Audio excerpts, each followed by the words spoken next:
the answer to my question. Because, as you remember, Mr. Tzlofchad, one of the people in the desert in Israel, while we were in the desert, he died, and he had no son. And his 5 daughters approached Moses and the court of, and the Beit Din of those days, and they say, our father has died without having a son. Why should he be inferior to other persons and won't have inheritors? And Moshe doesn't know the answer, and he approaches God, and God tells him that a person who dies without a son, his daughter inherits him and not his brother. There are a lot of males in the family. The Torah could have said, no, women are essentially inferior, that's why women never can inherit. No, the Torah says, if there is no son, the daughter will inherit him, which means that it is a sociological condition and not an essential judgment, essentialist judgment. The same is about the vows. Vows of daughters and wives can be annulled by males. But the Torah says if she is divorced or widowed, nobody can annul her vows, which does show us that this is an outcome of the structure of biblical family and not of an essentialist judgment about the capacity of women. For me, this is highly important. If this is an open-ended situation, we can change it. If it's a closed, in Chazal, in the Talmud, the judgment about women is much more negative. And it says, Nashim da'atam kala, women are lightheaded, and other statements which the scholars believe are an outcome of Hellenistic, of the Hellenistic environment. So in biblical in the biblical books, the status of women is higher than in Talmudic books, literature, but it is clearly secondary. Now,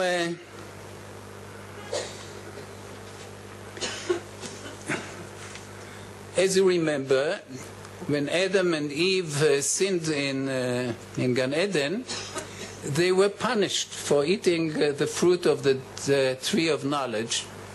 And the punishments are very telling. The punishment of Chava, of Eve, was Be'etzev tildi banim. You will suffer when you give birth.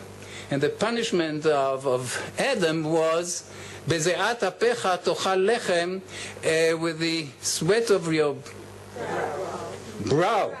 You will eat bread, which means she is punished in the domain of giving birth, and he is punished in the domain of the economic struggle.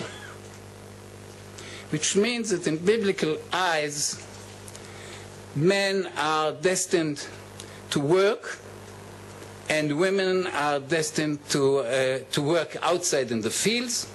A wife in the Bible, last week we said she never has a sword or a gun, and she never goes after the plow. She will never plow the land. She will do gathering, she will do all kinds of secondary works in the fields, but she will never do works which are very hard physical work. In the domain of women, and this is why Adam is related to Adama. Adam is related to earth, and Chava is Em Kol Chai, which means she's the mother of every human being. Her domain is motherhood. I would like to add that women in the Bible are not only giving birth, but also rescuing. They have a great instinct for rescuing. In other words, they don't not only give life, but they protect life. Now, in one of my writings, I collected some 10 or 20 occasions in the Bible where women save lives. And if you will take only one example, you remember that Moshe is born in Egypt, and his father goes to, I don't know, to work. But his mother cannot take it that he will be drowned in the Nile. Nile. So she makes this little boat. And his sister is standing by to see what will happen, who will pick up this crying boy. And this sister is very, very highly intelligent. I don't know how old she is, but she's something between 3 and 10, right? A little girl in the diaspora. And she sees that the daughter of Paro is taking this crying child. And she's, in a very shrewd way, says, I know that this boy won't drink chalav nochrim. I know that he is very orthodox and he drinks only kosher milk, not only kosher meat, but also kosher milk. So I'll bring you a menika, mineket, a wet nurse from the Hebrews. And here we see, we all laugh, we all enjoy such stories that not only that the boy was rescued, but his mother got paid by the Egyptian princess for nursing this little boy.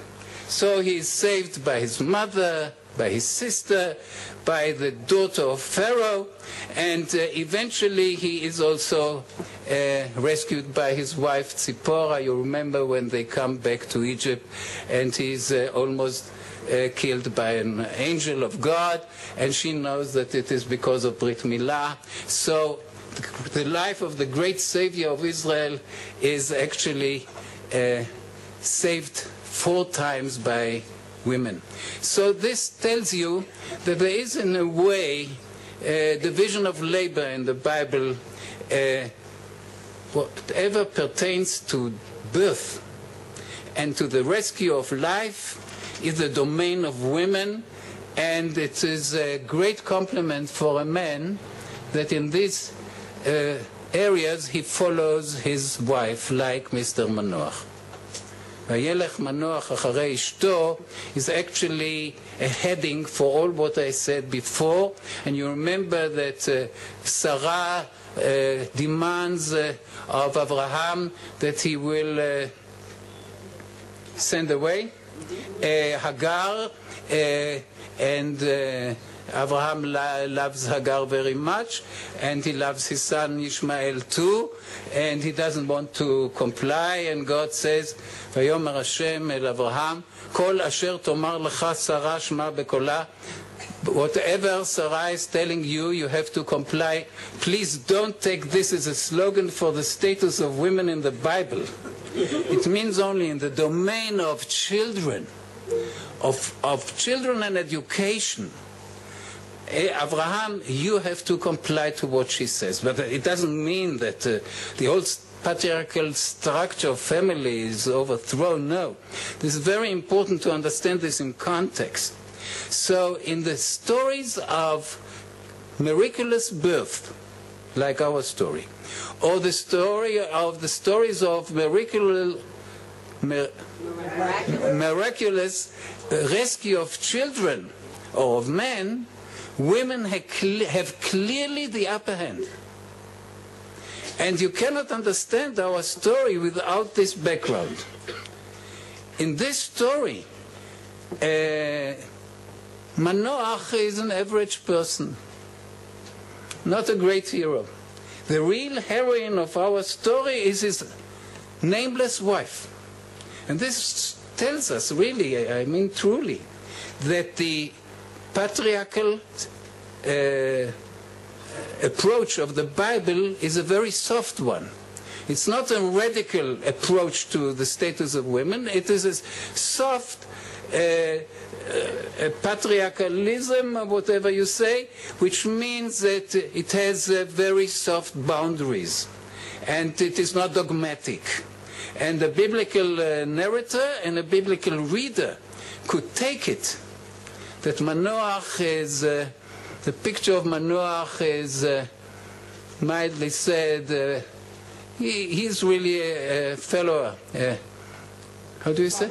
A follower and not more. One last word. In the Bible, one of the biblical narrators like to depict the hero by surrounding him with secondary figures. And their aim in the story is only to show how great the main hero is. And I would say we have all this information about Manoah only to tell us how extraordinary his wife was. So now we'll read a wonderful story about an extraordinary woman, which is a prospective mother of Shimshon. And you have to ask yourself, while I'm talking, we have 4 chapters about Shimshon. One is about his birth, his miraculous birth, and 3 others are about his deeds. And this is unproportional. Is the birth so important that you devote a quarter of your words to his birth? And the answer in biblical terms is yes. The birth of a great man is a telling about his life. It is also not only for the reader, but more so for himself. He knows what we know, that he was born to a barren woman, that God intervened, and his life should be dedicated to a great cause, a divine great cause. And this is to be a shofet in Israel, to be a savior of his people. All right? Now we'll read the Hebrew, and I was told that you follow the English very well, so I won't read all the English text. Only the mistakes I will correct beautifully. ויוסיפו בני ישראל, chapter 13, verse 1. ויוסיפו בני ישראל לעשות הרע בעיני אדוני, ויתנם אדוני ביד פלישתים 40 שנה. So this is probably written by the editor, who refers us to the theological introduction, which I have discussed last week, which says the children of Israel have sinned, and God delivered them into the hands of a very fierce enemy, the Plishtim, who live in the rule in the Gaza Strip, and for 40 years, the number 40 is very dominant in the book of Shoftim. 40 years means a generation, 80 years means 2 generations, and 20 years means half a generation. So a full-fledged generation, we were punished by being delivered into the hands of the Plishtim, which means that they overruled us and demanded the love of money, how do you say, misim, of taxes, and so on. Now we expect, according to the what we were told in the introduction, that the children of Israel make tshuva, call out to God, and he sends them a savior. But this is not the case in this story, because the savior has to be born. It takes some 20 years before he can deliver. And we don't know when this story actually happened, during the 40 years, so that now we have a full-fledged savior, or that it started only after the 40 years. I intuitively believe that the truth is that already during the 40 years God prepared this savior, but we cannot tell from the wording of the story. This is an open question. So the story starts with the family of Shimshon. ויהי איש אחד מצורעה ממשפחת הדני ושמו מנוח, ואשתו עקרה ולא ילדה.